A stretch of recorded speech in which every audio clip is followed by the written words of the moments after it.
전에서 주 찬양하리라. 주의 아름다움을 바라보면서 제가 주님 전에서 주 찬양하리라. 주의 아름다움을 바라보면서 내가 주님 전에서 주 찬양. 주의 아름다움, 주의 아름다움을 바라보면서 내가 주님 전에서 주 찬양하리라. 주의 아름다움을 바라보면서 내가 주님 전에서 주 찬양하리라. 주의 아름다움을 바라보면서 내가 주님 전에서 주 찬양하리라.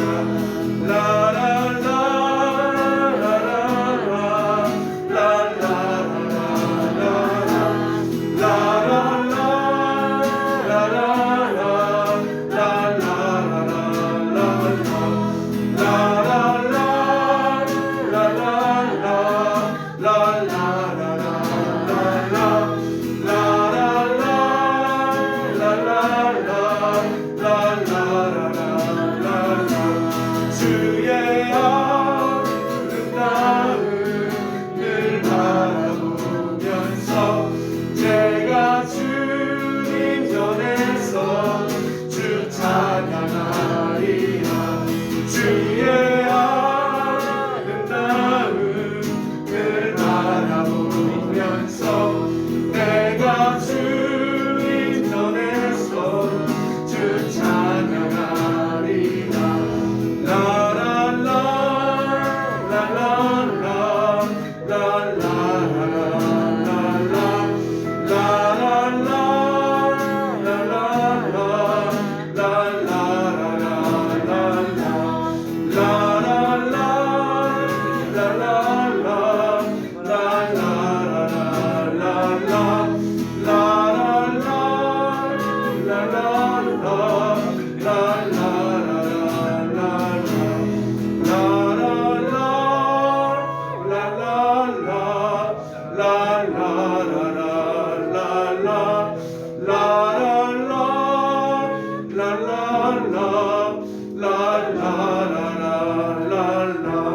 주의 아름다움을 바라보면서 내가 주님 전에서 주 찬양하리라. 주의 아름다움을 바라보면서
같은 하나님의 영광이 임하는 예배드리길 원해요. 하나님 임하여 주소서.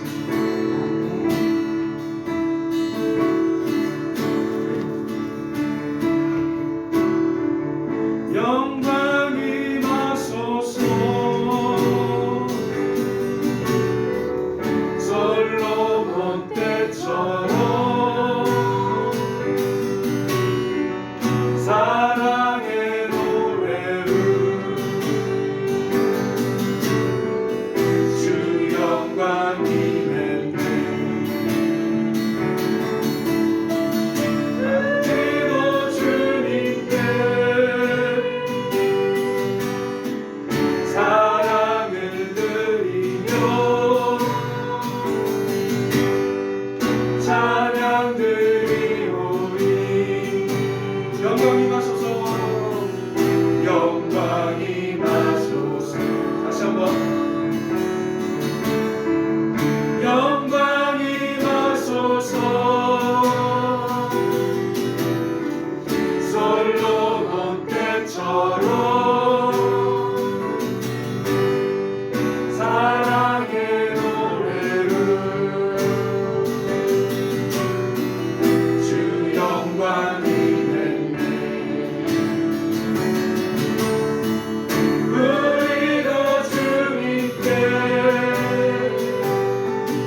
사랑 끝없네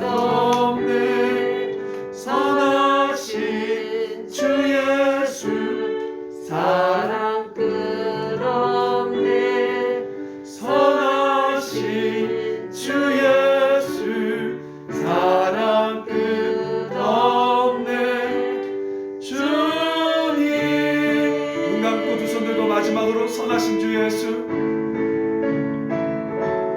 선하신 주 예수 사랑 끝없네 선하신 주 예수 사랑 끝없네 선하신 주 예수 사랑 끝없네 주님 하나님 이 시간 이곳에 임재하여 주옵소서. 예수님의 이름으로 기도드립니다. 아멘. 하나님 말씀 이사야서 61장 이사야서 61장 이사야서 61장 1절에서 3절 의의 나무가 무엇인지 다시 한번 우리 말씀을 배우도록 하겠습니다. 이사야서 61장 1절에서 3절까지 말씀. 이사야 1043쪽에 있습니다. 1043쪽 이사야서 61장 1절에서 3절 같이 읽겠습니다. 시작. 주 여호와의 영이 내게 내리셨으니 이는 여호와께서 내게 기름을 부으사 가난한 자에게 아름다운 소식을 전하게 하려 하심이라. 나를 보내사 마음이 상한 자를 고치며 돌된 자에게 자유를 갇힌 자에게 노임을 선포하며 여호와의 은혜의 해와 우리 하나님의 보복의 날을 선포하여 모든 슬픈 자를 위로하되 무릇 시온에서 슬퍼하는 자에게 화관을 주어 그 죄를 대신하며 기쁨의 기름으로 그 슬픔을 대신하며 찬송의 옷으로 그 근심을 대신하고 그들이 의의 나무 곧 여호와께서 심으신 그 영광을 나타낼 자라 일컬음을 받게 하려 하심이라. 아멘. 여러분 우리 알다시피 지난주에 신천지 청년이 우리 교회 여기 카페에 방문했습니다. 그러면서 저는 신천지 청년과 약 2시간 정도를 이야기하며 말씀의 교제를 나눴어요. 자, 가장 궁금했던 게 너는 도대체 왜 신천지에 들어왔냐? 너 신천지 이상한 거 너도 알았으면서 왜 신천지 갔냐? 라고 물어보니까 그 친구가 뭐라고 말했냐면 자기는 원래 모태신앙이었는데 교회에서 오랫동안 신앙생활했다가 어느 날 엄마가 신천지를 믿고 신천지 목사님을 강사님이라 그래요. 신천지 강사님이 집에 와서 2시간 요한계시록을 풀어주는데 그 2시간이 평생 성경을 들었던 것보다 더 많고 좋았다고 하는 거예요. 아멘. 자신의 말씀이 우리 여기서 네네네. 자, 여러분, 그러니까 자신의 마음이 뭐라 그러냐면 자신은 말씀에 대해 너무 갈급해서 기존 교회가 말씀을 깊게 풀어주지 않으니까 그 말씀이 너무 갈급해서 신천지에 왔고 거기 실제로 온 수많은 청년, 수많은 어른들이 다 하나님 말씀이 갈급해서 신천지에 왔다라고 이야기를 합니다. 자, 그 얘기를 들으면서 저도 목사로서 한 가지 깨달았던 것은 정말로 우리가 그냥 세상 이야기 가운데 설교하는 것이 아니라 진짜 한번 말씀을 깊이 가르치자. 성도들에게 하나님의 말씀을 깊이 가르쳐야 되는구나. 이걸 먼저 깨달았어요.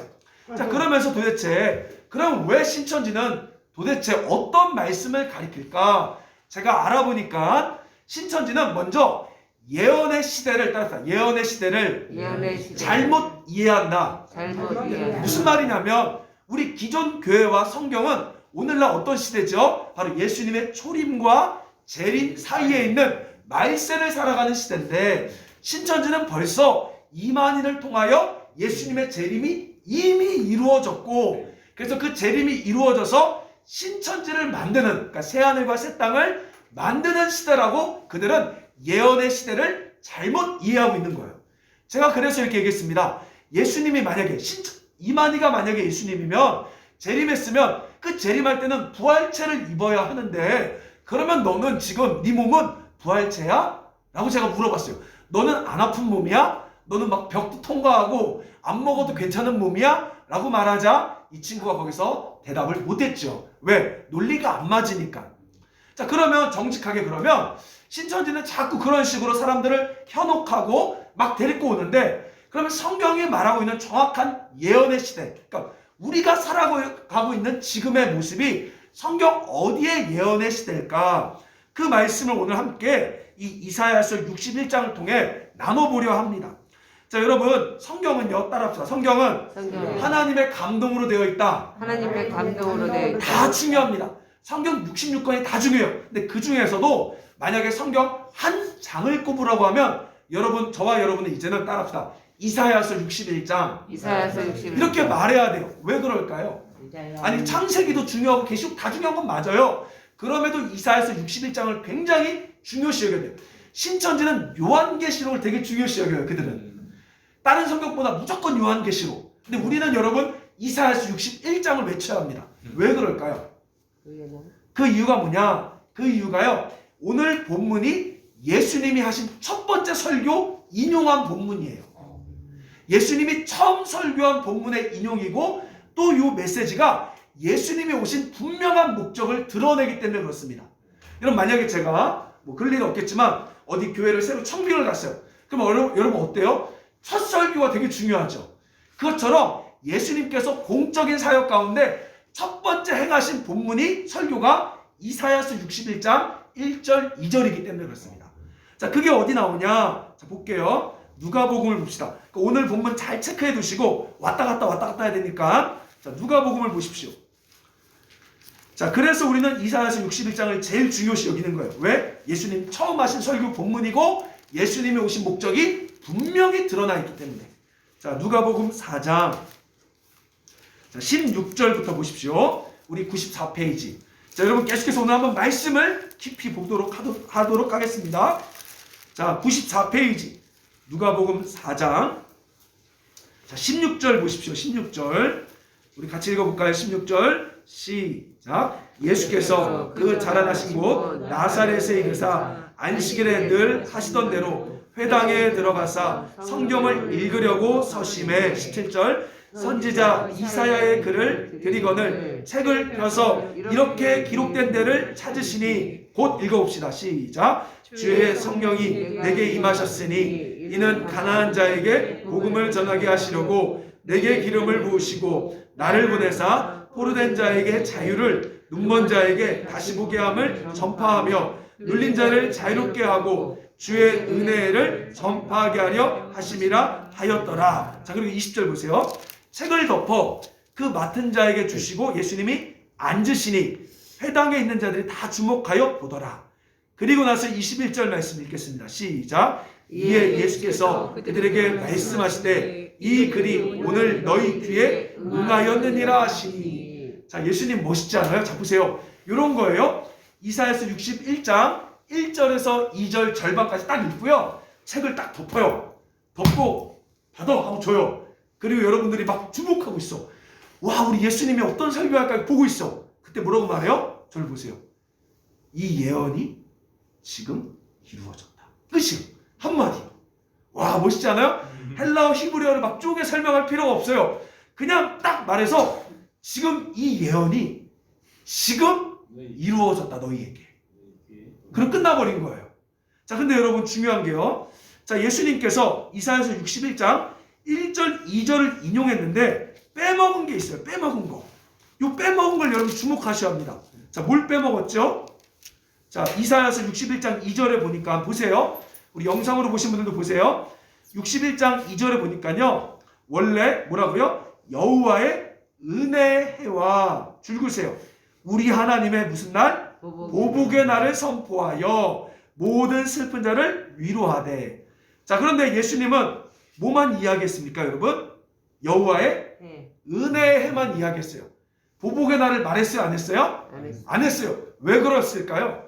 왜 예수님이 성경을 제대로 인용하지도 않고 중간에 토막을 냈을까요? 자, 1번 깜빡해서, 2번 아직 보복의 날이 선포하는 날이 임하지 않아서. 2번. 1번일까요? 2번일까요? 2번. 2번이에요, 여러분. 2번. 뭐라고요? 그러니까 예수님이 2000년 전에 왔을 때는 뭐라고요? 여호와의 은혜의 해가 성취되는 해래요. 성취되는 때. 그럼 도대체 보복의 날을 선포하는 때는 언제입니까? 그게 예수님이 있을 때는, 예수님이 공생의 사역 때는 이루어진 시기가 아니에요. 그럼 여러분 언제였을까요? 자, 보복의 날은 재림이에요. 보복의 날은 재림이죠. 오늘 성경은 그 보복의 날을 선포해야 된단 말이에요. 그 보복의 날을 선포하는 시대는 언제일까? 이게 궁금하지 않습니까? 제가 그래서 성경 전체를 다 찾아봤어요. 도대체 보복의 날을 선포하는 시기가 언제였을까? 그게 바로 사도행전 17장에 나와요. 자, 보세요. 자, 사도행전 17장. 자, 보세요. 사도행전 17장 31절. 자, 사도행전 17장 31절 보십시오. 함께 말씀을 읽도록 하겠습니다. 시작. 이는 정하신 사람으로 하여금 천하를 공의로 심판할 날을 작정하시고 이에 그를 죽은 자 가운데서 달리 살리신 것으로 모든 사람에게 믿을 만한 증거를 주셨음이니라 하니라. 자, 뭐라고 나옵니까? 지금 천하를 공의로 심판할 보복의 날을 작정하시고 지금 보복의 날을 선포하고 있죠. 자, 그러면서 뭐라고 말해요? 그 작정의 날을 선포하는 증거가 바로 뭐다? 죽은 자 가운데서 다시 살린 것이 바로 십자가가 바로 심판의 날을 확정하는 거다. 그러니까 예수님이 지금 십자가에 아직 안 죽었기 때문에, 그러니까 십자가 죽기 전이었기 때문에 은혜의 해를 선포한 거예요. 근데 예수님이 십자가에 죽고 살아나심으로 이제는 뭐예요? 보복의 날이 확정이 됐어요. 그래서 초대교회 사도들은 이제는 은혜의 해와 심판의 날을 같이 전한 겁니다. 아멘. 이해되십니까? 그러니까 이 보복의 날의 성취가 언제 이루어졌다? 십자가 이후에. 그래서 십자가 이후에 선포되어 이제 믿지 않는 자들은 영원한 형벌이 결정된 거고, 믿는 자들에게 뭐가 돼요? 하나님의 은혜가 되어 모든 것을 위로하고 자유케 되는 거죠. 그래서 여러분, 은혜의 해와 보복의 날을 선포하는 건 언제다? 바로 십자가 이후부터 교회들에게 이루어진 예언이라는 거예요. 그래서 과거로부터 이 예언은 이루어졌고 지금도 이루어지고 있고.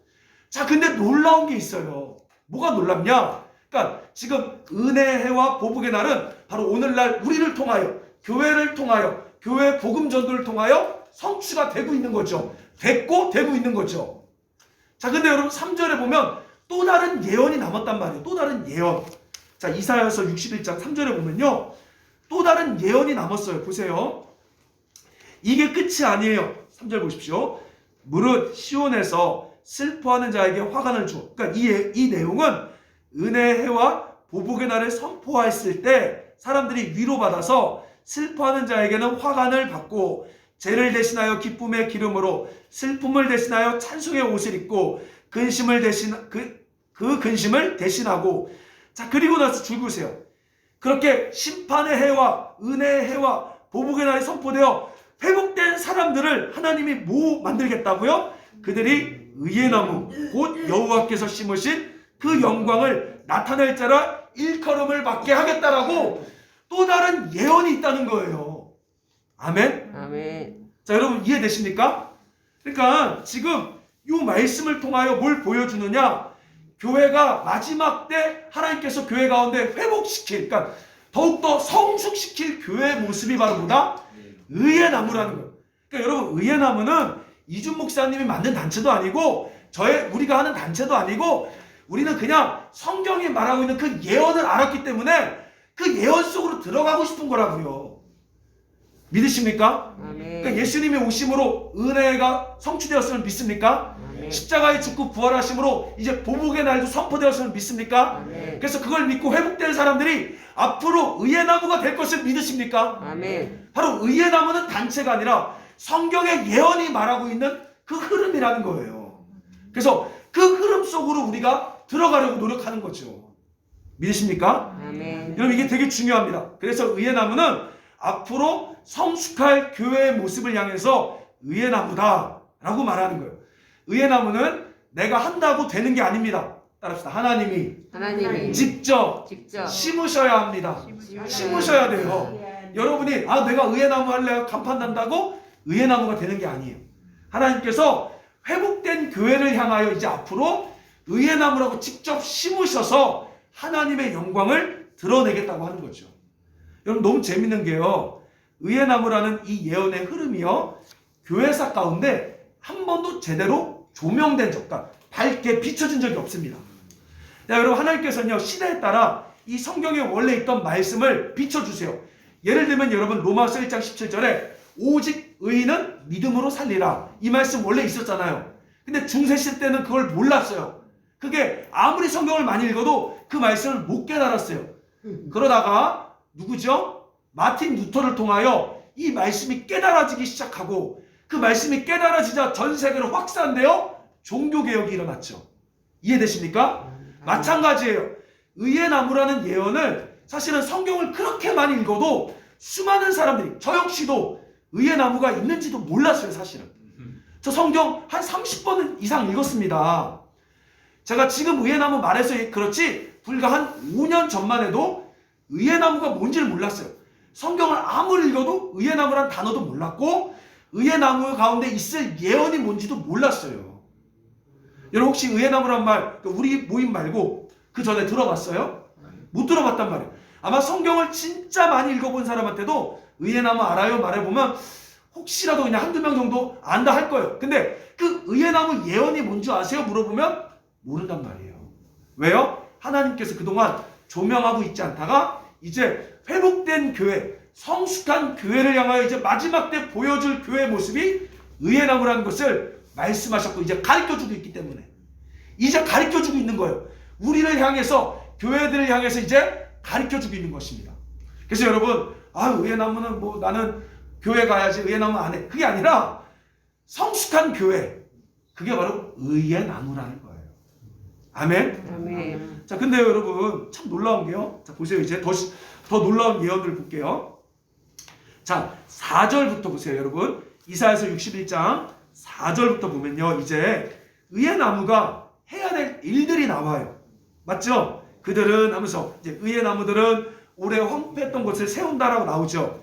자, 그러면서 여기 보면 그들이 그런 일을 할 때 하나님께서 7절에 보면 수치 대신에 보상을 얻게 하겠다라는 하나님의 약속이 나옵니다. 의의 나무가 이제 앞으로 마지막 때 일어날 성숙한 교회인 의의 나무가 일을 하면 하나님께서 행하겠다라는 약속이 나와요. 그게 어디까지 나오냐? 62장까지 나옵니다. 그리고 나서요, 자 63장 1절 보세요. 여러분 오늘 너무 재밌어요. 63장 1절부터 읽어봅시다. 시작. 에돔에서 오는 이 누구며 붉은 옷을 입고 보스라에서 오는 이 누구냐? 그의 화려한 의복 큰 능력으로 걷는 이가 누구냐? 그는 나이니 공의를 말하는 이요 구원하는 능력을 가진 이니라. 자, 여러분 정직하게요, 제가 다 맞다고 말할 수는 없지만 이 예언이 지금 그러니까 시간의 순서대로 간다라고 하면, 근데 읽어봤을 때 이 흐름이 어느 정도 맞아요. 시간의 순서대로 간다 했을 때 63장 1절은 누굴까요? 이게 누굴까요? 이게 뭘까요? 자, 에돔에서 오는 이 누구며 붉은 옷을 입고 보스라에서 오는 이 누구냐? 자, 줄 보세요. 그는 화려한 의복 큰 능력으로 걷는 이가 누구냐? 자, 그는 나이니, 줄 보세요. 공의를 말하는 자요 구원하는 능력을 가진 자다. 여러분, 공의를 말하며 구원하는 능력을 가진 분이 누구예요? 예수 그리스도죠. 자, 근데요 2절에 보면 이 예수님이 어떤 옷을 입고 와요?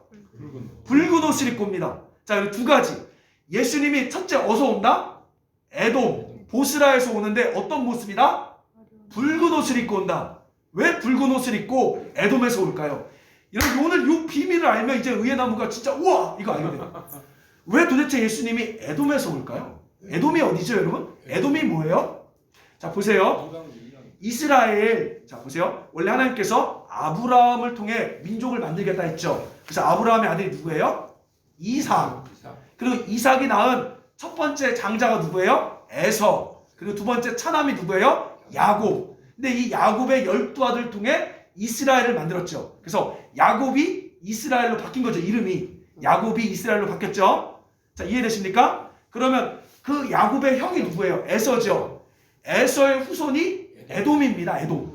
에돔이 어디냐? 여러분 이스라엘 지도 보면요, 사해가 있으면 이 사해 동남부, 남동쪽에 있어요. 남동쪽에 자그맣게 자리 잡혀 있습니다. 거기를 에돔이라 그래요. 이 에돔의 수도가 보스라예요. 보스라. 자, 그러면 이 에돔은 어떤 관계를 가지고 있느냐? 원래 이스라엘이요, 형이었잖아요. 형제. 그러니까 잘하려고 그랬어요. 근데 에돔이요, 그들을 무시하고 오히려 대적합니다. 그래서 이스라엘을 대적하는 무리가 바로 에돔 보스라예요. 자, 근데 여러분 재밌는 게요, 보세요. 예수님, 아기 예수님을 죽이려 했던 왕이 누구죠? 헤롯 왕이죠. 이 헤롯 왕이 어디 출신인지 아세요, 여러분? 에돔 출신이에요. 이두메 출신이라고 써 있는데 이 이두메가 에돔입니다. 자, 그러면 성경에서 에돔, 이 보스라는 어떤 의미를 가지고 있느냐? 예수님과 하나님의 백성을 대적하는 사탄의 무리예요, 그게. 그래서 예수님이 사탄의 무리를 짓밟고 사탄의 무리를 심판하고 붉은 옷을 입고 오는 거죠. 자, 근데 여러분 보세요. 63장 2절 말씀 보십시오. 너무 재밌는 예언이 나와요. 자, 2절에 보면 어찌하여 너의 옷이, 예수님의 옷이 붉으며 내 옷이 포도주를 밟는 자 같으냐. 여러분, 포도를 밟으면 어때요? 붉은색이 튀잖아요. 자, 그 이유가 뭐래요? 3절 말씀 보세요. 3절 시작. 만민 가운데 나와 함께 한 자 없이 내가 홀로 포도주를 밟았는데 내가 너와 말미암아 우리를 밟았고 그나무로 말미암아 짓밟았으므로 그들의 선열이 내 옷에 끼어 내 의복을 다. 자, 줄 보세요. 예수님이 빨간 옷을 입은 이유는 바로 악의 세력의 선혈, 그들의 심판에서 피가 묻은 거예요. 근데 여러분, 예수님이 심판에서 피 묻은 옷을 입고 오는 장면이 어디 나오냐? 요한계시록 19장에 나옵니다. 보십시오. 요한계시록 19장. 자, 오늘 말씀 보세요. 자, 요한계시록 19장. 자, 요한계시록 19장 13절을 보십시오. 자, 11절부터 볼게요. 요한계시록 19장 11절부터 13절. 자, 보세요. 자, 제가 읽어드릴게요. 요한계시록 19장 11절부터 13절. 또 내가 하늘이 열린 것을 보니 보라, 백마와 그것을 탄 자가 있으니 그 이름은 충신과 진실이라. 그가 공의로 심판하며 싸우리라. 예수님이죠. 그 눈은 불꽃 같고 그 머리에는 많은 관들이 있고 또 이름 쓴 것 하나가 있으니 자기밖에 아는 자가 없고. 줄구세요. 또 그가 어떤 옷을 입었어요? 피 뿌린 옷을 입었는데 그 이름은 하나님의 말씀이라 칭하더라. 여러분, 하나님의 말씀이 누구예요? 로고스자. 로고스. 요한복음 1장에 보면 말씀이 육신이 되어, 그 말씀이란 말이에요. 그러니까 마지막 때 재림할 때 예수님의 모습이 어때요? 전쟁에서 이겨서 피 묻은 빨간 옷을 입고 오는 예수님. 자, 그러면 여러분, 이사야서로 다시 돌아가 보면, 자, 예수님의 63장은 뭐예요? 재림 사건이에요. 그러니까 예수님의 재림 전에 일어나는 교회의 모습이 뭐예요? 의의 나무가 되는 거라고요. 아멘. 아멘. 그러니까 마지막 때 종말의 교회의 모습은 의에 남은 거예요. 이거 우리가 지어낸 것이 아니라, 우리가 만들어낸 단체가 아니라 성경이 말하고 있는 예언이에요. 그래서 여러분, 신천지들에게 말하세요. 지금 신천지 시대가 아니라 의에 남은 시대야. 이게 왜? 성경에 맞는 예언이니까. 예수님이 그렇게 예언의 시기를 다 보여줬잖아요. 재림하기 바로 직전에 이제 성숙한 교회가 의의 나무로 바뀌어 하나님의 영광을 드러내고 모든 것을 회복하고 있을 때 사탄의 무리를 짓밟고 오시는 예수님이 오신단 말이에요. 그리고 나서 여러분 64장이 넘어가면요, 보세요. 64장 1절 보십시오. 계속해서 강림에 대한 이야기가 나옵니다. 64장 1절에 보면 원하신대 주는 하늘을 가르고 강림하시고 주 앞에 산들이 진동하기를. 63장 64장은 이제 예수님이 강림하는 내용이에요. 자, 그리고 여러분 65장에 보세요. 65장 17절에 보면 읽어봅시다. 65장 17절 같이 읽겠습니다. 시작. 보라, 내가 새하늘과 새 땅을, 신천지가 이때 이루어지는 거라고요. 아멘. 예수님이 강림하셔야 신천지가 이루어져. 그럼 지금 성경이 말하고 있는 예언의 시대는 바로 예수님의 초림과 재림인데, 이때 하나님이 교회를 세우세요. 근데 이 교회들이 성숙해져서 자유해지면 주의 성령이 임해 교회들의 상처가, 성도들의 상처가 치유받고 묶인 게 해방이 되면 이제 하나님이 그들을 하나님의 영광을 위하여 드러낸 의의 나무로 심겠다라고 예언하셨단 말이에요. 아멘. 따라합시다. 하나님은 하나님은 반드시 반드시 하신 말씀을 이루십니다. 아멘. 의의 나무는 반드시 일어나요. 우리가 안 해도 반드시 일어나요. 왜? 주님의 예언이니까. 그래서 우리는 그 사람들은 얘기하세요. 우리가 의의 나무가 아니라, 그러니까 성경의 예언인 우리가 의의 나무가 아니라 성경의 의의 나무라는 예언을 우리는 믿고 그게 되기 위해서 우리도 몸부림치는 사람들이다 라고 말하셔야 되는 거예요. 우리가 의의 나무는 아니에요. 성경이 말하는 의의 나무는 하나님 예언인 거예요. 그래서 그 예언을 믿는 자들, 그게 바로 우리 모습이라는 거죠. 믿으십니까? 아멘. 그래서 여러분 이제 정확히 얘기하세요. 신천지가 막 요한계시록 갖고 예언의 이야기한다 하면 여러분 이사야서 61장 2장 3장 4장 하면서 의의 나무 예언을 보여줘야 돼요. 그리고 한국 교회를 향해 성도들 향해서 아유 나는 그냥 의의 나무 그 선교단체고 나는 그냥 평범한 교회 할래 하는 자들에게 야 그게 아니야. 성숙한 마지막 때 교회 모습은 의의 나무야 라고 말하셔야 되는 거예요. 아멘. 아멘. 자 그러면 의의 나무가 하는 일이 무엇입니까? 의의 나무가 하는 일이 무엇인지 봅시다. 자 3절 이사야서 61장 3절에 보니까 자 61장 3절에 줄 그으세요. 자 의의 나무 곧 여호와께서 심으신 줄 그으세요. 영광을 나타낼 자라 일컬음을 받게 하려 하십니다. 자 의의 나무가 하는 것은 따라합시다. 하나님의 영광이 나타나는 것. 자 여러분 영광이 뭘까요? 영광이라는 것은 무거움, 하나님의 위엄을 말해요. 하나님의 그 무거움, 하나님의 그 대단함, 다른 말로 이야기하면 모든 능력과 부와 지혜와 힘이 하나님께 있음을 드러내는 것이에요.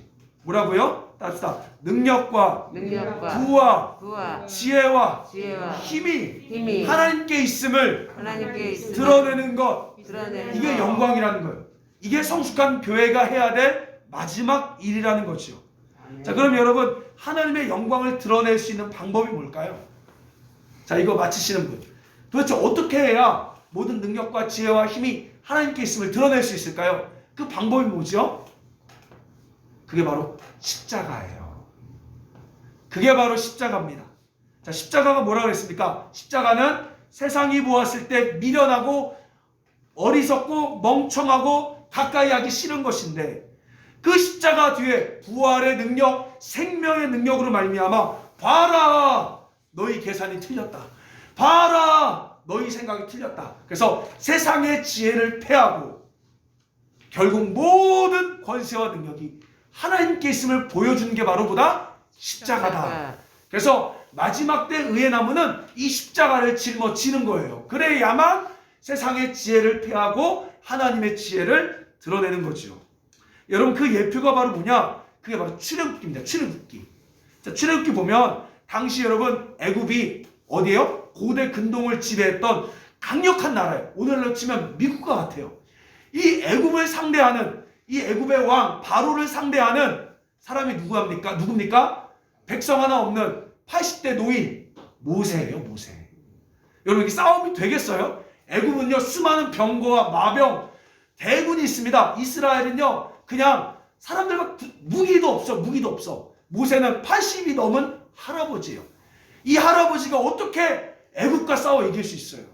바로 하나님 말씀에 순종하여 홍해를 건너라 할 때 홍해를 건너가 버리고 그리고 애굽의 수많은 마병과 군대가 홍해를 따라갈 때요 재밌는 게요 여러분 한순간 물이 휩쓸려서 죽인 게 아닙니다. 제가 성경을 구체적으로 보니까요 모세가 하나님께 순종할 때요 이제 애굽 군대가 막 쫓아와요. 성경 보니까 두 가지가 나와요. 첫째, 그들을 어지럽게 만들었대요. 그러니까 애굽 군대를 어지럽게 만들었대요. 그리고 출애굽기 나와요. 두 번째로는요 마차 바퀴가 빠지게 했대요. 하나님이 바퀴가 빠진 거예요. 막 혼란스럽고 바퀴가 빠져. 그래서 막 우왕좌왕하고 있을 때 물이 홍해가 그들을 덮쳐버려서 바닷가에서 수장시켜버린 거죠. 한순간 하나님이 세계 최고의 나라를 세계 제일 힘없는 모세를 통하여 이기게 하신 거예요. 그걸 통해 뭐라고 말합니까? 봐라 너희의 지혜와 힘은 아무것도 아니다. 그 모든 능력이 여호와께만 있다. 이 애굽의 사건이 바로 십자가란 말이에요. 십자가는 바로 세상의 지혜를 패하며 하나님의 영광을 드러내는 방법이 십자가입니다. 우리가 여러분 그렇게 살아야 돼요. 이것을 통해 인간의 지혜와 힘과 부와 능력을 부끄럽게 하셔서 따라서 아무도 자랑하지 못하게 하는 것, 자랑하지 못하게 이게 하나님의 영광이요 하나님의 의도라는 거예요. 자, 그러면 여러분 십자가는요 두 가지 방향이 있어요. 자, 기억하세요. 십자가는 어떻게 하는 거냐? 두 가지 방향. 첫째, 따라서 사랑. 십자가는요 사랑이 있어요. 사랑이 뭐예요? 자기 희생이에요. 대가를 바라지 않는 자기 희생입니다. 여러분 세상은요 손해보는 거 너무 싫어해요. 자기가 손해보는 거, 잃어버리는 거 되게 두려워합니다. 자, 그런데 여러분 신기한 게요, 예수님께서 십자가에서 자신의 몸을 갖다 죽인 거잖아요. 자기를 손해본 거잖아요. 근데 어떤 일이 벌어지죠? 요한복음 12장을 보십시오. 오늘 이 비밀을 배워야 돼요. 어떻게 십자가 지는지 알려드릴게요. 요한복음 12장 32절. 자, 요한복음 12장 32절 보세요. 자, 169쪽 같이 읽겠습니다. 시작. 내가 땅에서 들리면 모든 사람을 내게로 이끌겠노라 하시니. 자, 땅에서 들린다는 얘기가 뭐예요? 십자가에 매달리는 거예요. 여러분, 십자가에서 매달려서 예수님이 죽은 것 같은데 뭐라고요? 모든 사람이 오히려 온다는 거예요. 자기를 잃어버린 줄 알았는데 잃어버리는 것이 아니라 도리어 수많은 사람을 도로 찾는 거예요. 이게 바로 십자가의 죽음과 부활입니다. 그래서 여러분 이렇게 얘기해요. 누가복음에도 보면요, 주라 이렇게 말해요. 주라. 누가복음 6장 38절에 주라. 주면 우리가 잃어버린 것 같아. 내가 손해본 것 같아. 근데 뭐라고 말합니까? 그리하면 너희에게 줄 것이니 곧 후이되어 누르고 흔들어 넘치도록 하여 너희에게 안겨주리라. 이게 바로 세상의 지혜를 패하는 십자가의 능력이라는 거예요. 우리는 좋으면 손해보는 것 같아. 내가 희생하면 죽는 것 같아. 근데 오히려 희생했는데 도리어 수많은 사람을 찾고 줬는데 다시 수많이 돌아온다는 거예요. 이게 바로 십자가의 희생 자기 사랑입니다. 여러분, 우리가 올 한 해 복을 받을 수 있던 의의 나무 비결이 뭐예요? 계속 줬기 때문에 그래요. 계속 줬기 때문에 그래요. 제가 여러분들에게 주세요, 헌금하세요를 강조하지 않고 오히려 있는 걸 자꾸 주는 흐름을 갖기 때문에 잃어버려 망한 줄 알았는데 다시 돌아오고, 망한 줄 알았는데 다시 돌아오고, 이게 바로 십자가입니다. 세상은 이해 못해요. 어떻게 이해하겠어? 줬는데 돌아오는 걸 어떻게 알겠어? 내가 희생했는데 도리어 도로 찾을 수 있는 걸 어떻게 알겠냐고요. 바로 십자가를 통해, 이 사랑을 통해 부활의 능력을 보여준 거예요. 아멘. 아멘. 여러분 따라서 십자가는 죽는 것이 아니라 살아나는 것이다. 그걸 아셔야 돼요. 그 사람들이 저 죽는 것만 보고 아이고 어떡해, 저 주는 것만 보고 아이고 저 망한다 했는데 아니에요. 도로 찾고 더 많이 찾고 더 많이 살아나는 것이 십자가입니다. 그래서 여러분 오늘부터 이 십자가의 마음을 가져. 예수님 말했잖아요. 오른뺨을 치면 왼뺨을 대라. 아멘. 아멘. 그게 거기에 놀라운 비밀이 있는 거예요. 자, 그리고 두 번째, 십자가는 어떤 방향을 가지고 있다? 따라서 하나님의 지혜. 하나님의 지혜. 자, 십자가 첫 번째 뭐가 있다고 그랬습니까? 사랑. 두 번째 지혜. 자, 모든 지혜가 하나님께 있음을 알고 따라서 이해하는 것이 아니라 순종하는 것. 순종하는 것. 자, 여러분 보세요. 빌립보서를 보십시오. 빌립보서 2장. 오늘 이걸 보면 놀라운 일을 경험합니다. 빌립보서 2장 8절. 빌립보서 2장 8절. 자, 빌립보서 2장 8절에 보세요. 8절 보십시오. 8절 9절 보면 아주 재밌어요. 자, 같이 읽어봅시다. 빌립보서 2장 8절 9절 시작. 사람의 모양으로 나타나사 자기를 낮추시고 죽기까지 순종하였으니 이에게 복종이라는 순종 곧 십자가의 죽으심이라. 줄구세요. 시작. 이러므로 하나님이 그를 지극히 높여 모든 이름 위에 뛰어난 이름을 주사. 자, 뭐라고요? 이해하는 게 아니에요. 봤을 때 세상의 계산으로 봤을 때는 망하는 거예요. 근데 이해하지 않고 순종하니까 뭐라고요? 세상보다 뛰어난 이름, 세상보다 뛰어난 하나님의 뛰어남이 부활로 온다는 거예요. 아멘? 아멘. 그러니까 사람들이 봤을 때는 이 십자가의 길을 가는 사람들이 무식해 보여요. 근데 그 십자가의 길 뒤에는 세상이 이해할 수 없는 지혜보다 더 뛰어남이 임한다는 거죠. 아멘? 아멘. 여러분 놀라운 것은요, 이해하는 것이 아니라 순종할 때 망하는 것 같은데 결과는 꼭 세상보다 뛰어남으로 돌아온다는 거예요. 십자가는 뭐라고요? 사랑. 두 번째 십자가는 뭐라고요? 지혜. 그래서 지혜는 뭐라고요? 이해하는 것이 아닌 순종하는 것. 사랑은 뭐라고요? 자기를 희생하는 거. 근데 꼭 망할 줄 알았는데 다시 살아나고 더 뛰어남으로 돌아오는 것이 바로 십자가의 능력입니다. 그럼 여러분들 중요한 게 있어요. 중요한 건 이 십자가로 여러분 들어가기 위해서는요, 순종하기 위해서는요, 기도가 필요한 거예요. 그래서 예수님 말하겠죠. 누가복음 22장 46절에 계산이 되지 않으니까 도망가지 않게, 시험에 들지 않게 깨어 기도하라는 거예요. 아멘. 아멘. 그래서 여러분 같이 가야 되는 거죠.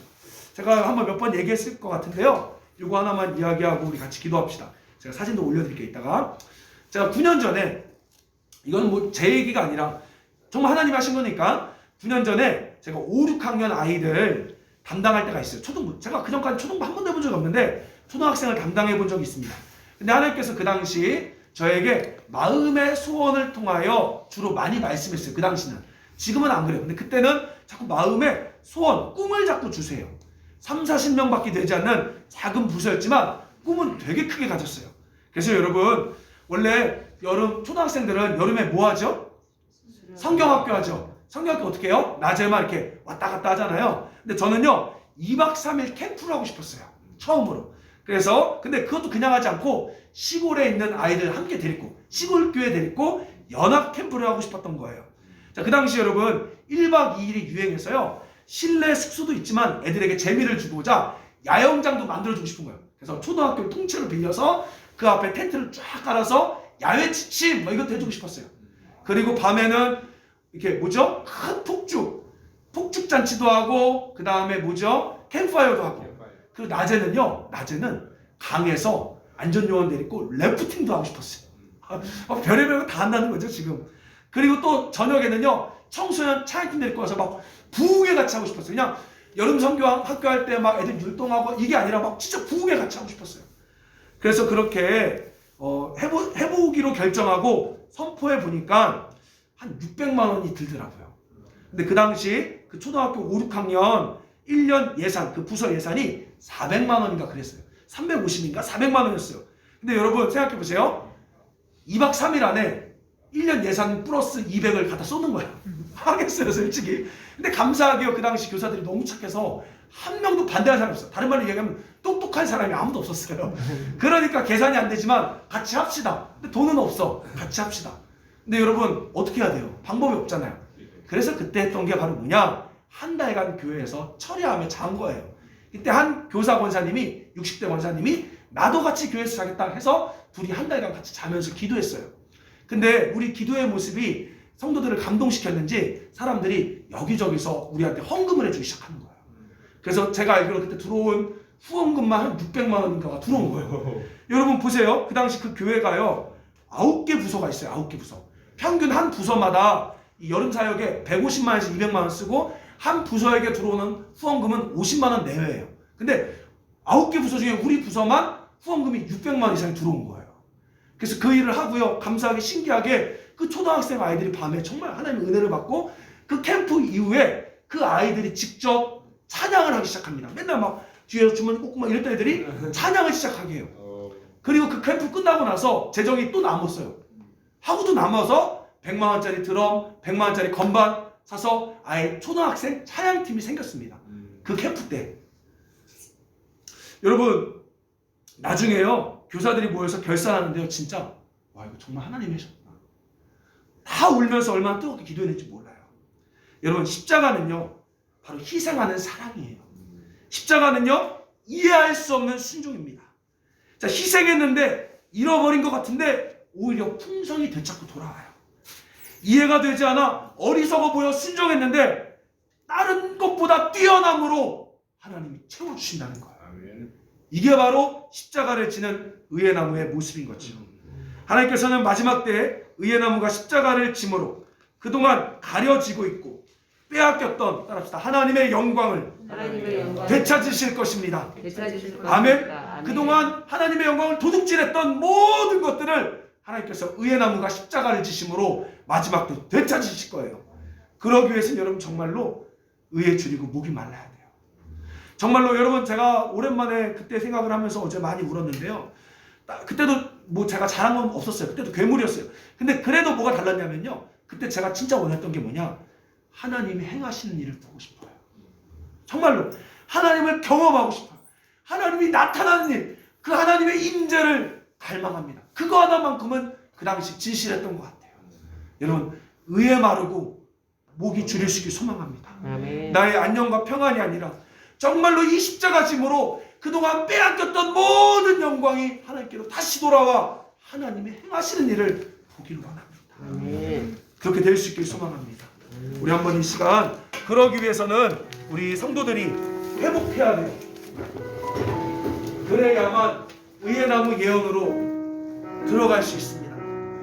우리 주님의 성령이 내게 임했네.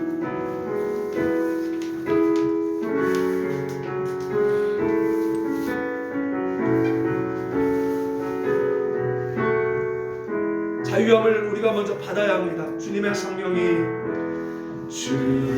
주님의 성령이 내게 임했네. 상한 영 고치며 상한 영 고치며 갇힌 자 부시며 문을 열어서 눈 뜨게 하도록 주님의 성령이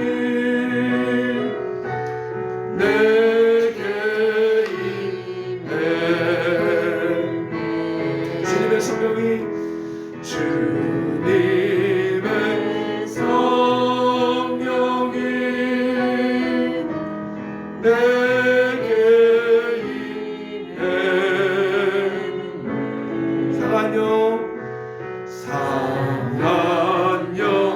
고치며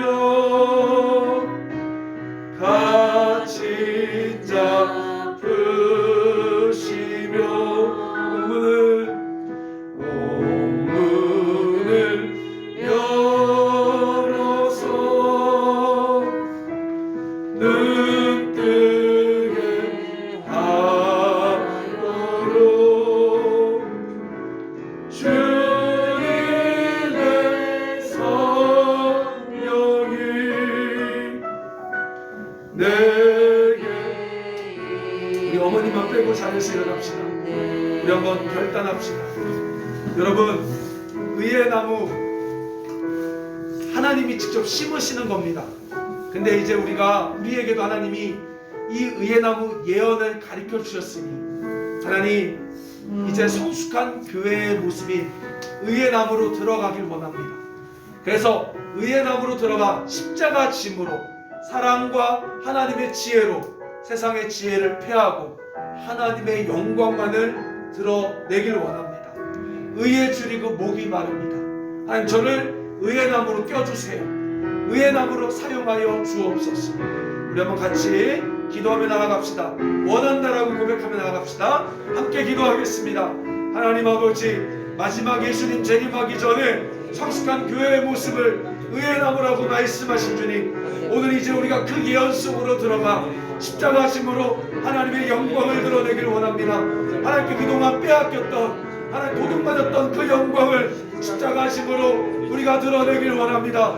이제 하나님 전국 곳곳에 이 예언이 계시가 되어 성숙한 교회들이 의의 나무가 될 것인데, 하나님 정말로 우리가 그 길을 앞장서서 나갈 수 있도록 사용하여 주시고 기름 부어 주시고 역사하여 주시옵소서. 하나님, 지금 교회들이 갈팡질팡하고 있는 교회를 향하여 이제 명확한 주님의 예언을 드러내며 의의 나무로 갈 수 있도록 하나님 기름 부어 주시고 역사하여 주옵소서. 하나님, 따라합시다. 이해하기보다 순종하겠습니다. 자기를 희생하는 사랑의 길로 가겠습니다. 하나님 감사합니다. 우리를 사랑하사 의의 나무 예언을 알려주시고 또 이 십자가를 통하여 마지막 때 빼앗긴 모든 영광이 주님께 돌아오는 그 의도를 깨닫게 하시니 감사합니다. 아멘. 이제 성숙한 교회 의의 나무가 되어 이제 우리만이 아니라 수많은 깨어있는 교회들이 이 의의 나무를 알고 마지막 주님 오시는 길을 준비하는 하나님, 마지막 때 교회 운동이 될 수 있도록, 예언이 될 수 있도록 역사하여 주시옵소서. 아멘. 감사드리며 예수님의 이름으로 기도드립니다. 아멘. 주 예수 그리스도의 은혜와 하나님 아버지의 사랑과 성령의 교통하심이 성숙한 교회의 모습이 의의 나무인 줄 알고 십자가 지기로 작정하는 우리 의의 나무들 위에 이제 또 영원토록 함께 있을지어다. 아멘. 아멘.